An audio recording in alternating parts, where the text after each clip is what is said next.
There are moments in baseball that stop time. Not because of a home run.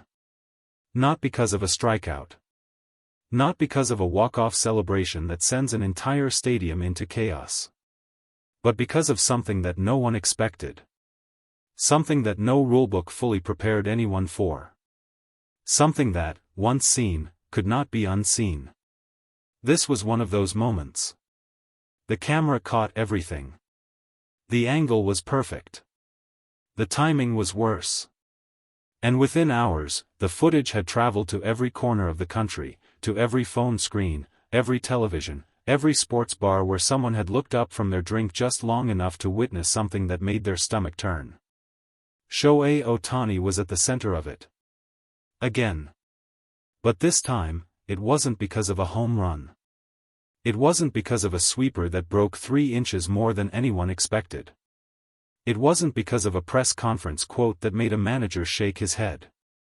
This time, Ohtani was at the center of it because someone had made a decision, a brutal, reckless, inexcusable decision, and that decision had consequences that would echo through the rest of the season. MLB didn't wait long. The ban came fast. And the nation watched. It started the way most dangerous things start. Quietly. The game between the Dodgers and the Brewers was not supposed to be the story of the week. It was a mid-season matchup. A game circled on some calendars but not most. The Dodgers were playing with the confidence of a team that already knew where they were headed. The Brewers were playing with the hunger of a team that had something to prove. That combination, confidence against hunger, is always a little dangerous. The first few innings passed without incident. Ohtani stepped into the batter's box in the first inning with that same stillness he always carries. The kind of stillness that makes opposing pitchers nervous before he has even moved. He worked the count. He fouled off 2 pitches. He drew a walk. Nothing extraordinary. Just Ohtani being Ohtani, making the pitcher work, making the defense think, refusing to give anything away for free. By the 3rd inning, the Dodgers were ahead by 2 runs. By the 4th, the tension in the stadium had shifted into something harder to name. The play happened in the 5th inning. Ohtani was running the first base line. The ball had been hit sharply into the gap, the kind of hit that sends base runners into full acceleration, the kind of hit where everyone is watching the outfield and nobody is watching what is happening at first base. Nobody except the camera. The Brewers' first baseman, who had been stretching for the throw, did not step out of the baseline. He did not move to give Ohtani the lane. Instead, and this is the part that the footage shows with absolute, undeniable clarity, he turned his shoulder. He lowered his body. And he made contact with Ohtani in a way that had nothing to do with baseball and everything to do with something far more deliberate. Ohtani went down. The stadium did not roar immediately. There was a half-second of silence. The kind of silence that only happens when something has gone genuinely wrong. When people are not sure what they just saw. When the brain is still catching up to the eyes. And then the noise came. It came from the Dodgers' dugout first. Players were at the railing before the umpires had even moved. Dave Roberts was out of the dugout in seconds, and the expression on his face was not the expression of a man managing a baseball game anymore. It was something rawer than that. Something more human. Ohtani was on the ground for 11 seconds. To the people in the stadium, those 11 seconds felt like something much longer. When he got up, the fury was visible. This is the part that no one who watched the footage would forget. Not the fall. Not the contact. Not even the immediate chaos that followed. What people could not stop talking about, what was replayed more than any other moment from that evening, was the look on Ohtani's face when he stood back up. Shohei Ohtani is not a man who shows his emotions easily on a baseball field. He is composed in ways that seem almost architectural. His stillness before a pitch. His calm after a strikeout. The way he jogs around the bases after a home run as if he is simply completing a task he had already planned. None of it feels accidental. All of it feels chosen. Which is exactly why the fury was so striking. He did not charge. He did not throw a punch. But what he did, the way he turned, the way his eyes found the Brewers' first baseman, the way his body language shifted from injured to something that could only be described as controlled volcanic rage, was more powerful than any physical confrontation could have been. His teammates had to hold him. Not because he was lunging, but because the energy coming off him in that moment was the kind of energy that needed to be contained before it became something else entirely. The benches cleared. Not violently, but completely. Both dugouts emptied in that slow, deliberate way that happens when everyone is angry but no one quite wants to be the first one to make the situation worse. Players gathered in clusters. Words were exchanged. Umpires formed a wall between the two sides. And through all of it, the Brewers' first baseman stood at the edge of the chaos with an expression that told its own story. He knew what he had done. The MLB review began that night. Footage was pulled. Multiple angles were examined. The league office, which had seen its share of controversial plays over the years, moved with unusual speed on this one.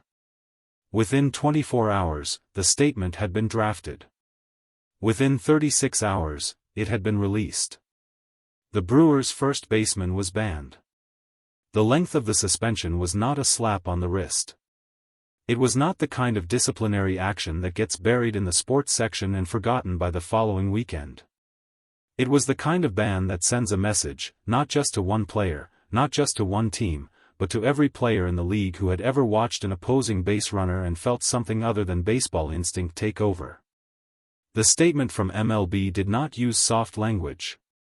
It described the contact as intentional. It described the action as a violation not only of the rules of the game but of the basic standards of conduct that the league expected from every player who wore a uniform. It referenced the camera footage specifically. It noted that the evidence was clear. The nation had already reached its own verdict before MLB released theirs. By the time the press conferences began, the story had grown beyond baseball.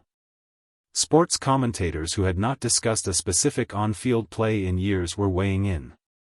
Former players were being asked for their reactions on television programs that usually talked about things far removed from what happens between the baselines.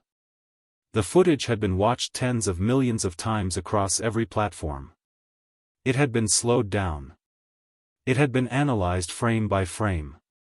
It had been debated by people who followed baseball religiously and by people who barely knew the rules. Because this was not really about baseball anymore. This was about something that happens in sports occasionally, the moment when competition crosses a line that everyone can see, and the person on the receiving end of that crossing is someone the public had already decided to care about deeply. Shohei Ohtani is not just a baseball player in the American sports landscape. He is something larger than that. He is the bridge between two worlds. He is the face that casual fans recognize and devoted fans worship. He is the reason television ratings climb and stadium tickets disappear. And when the footage showed him on the ground at first base for 11 seconds, it was not just Dodgers fans who felt the heat rising. It was everyone. Dave Roberts stood in front of the microphone that evening with the look of a man who had won a game and lost something else at the same time. The Dodgers had held on. They had won. The final score was almost beside the point by the time the press conference began. A reporter asked him directly about the play. Roberts did not look away from the question. He did not deflect. He set both hands flat on the table in front of him and spoke slowly, the way people speak when they are choosing every word with intention. What happened out there tonight was not baseball, he said. I don't have another way to say it. He paused. Shohei is fine. That's the first thing. That's the most important thing. But I want to be very clear, what we saw on that camera was not a competitive play. It was not a hard-nosed baseball play. It was something else. And I think everyone who watched the footage knows exactly what it was. The room was quiet in that particular way that press conference rooms get quiet when a manager has just said something that cannot be taken back and would not be taken back even if it could. A reporter asked whether he was satisfied with the league's response. Roberts nodded once. Slowly. The league saw what we saw. They made their decision. I think the decision speaks for itself. He said nothing more about the Brewers' first baseman after that. He didn't need to. The ban had already spoken. The footage had already spoken. And somewhere in the Dodgers clubhouse, Shohei Ohtani, the man who had stood up from the ground with fury written across his face, the man who had needed to be held back not because he was violent but because the moment demanded containment, was preparing for his next start. Because that is what he does. He competes. He absorbs. He returns. And the next time he steps into a batter's box, or takes the mound with the bases loaded and everything on the line, the 11 seconds he spent on the ground at first base in Milwaukee will not have broken him.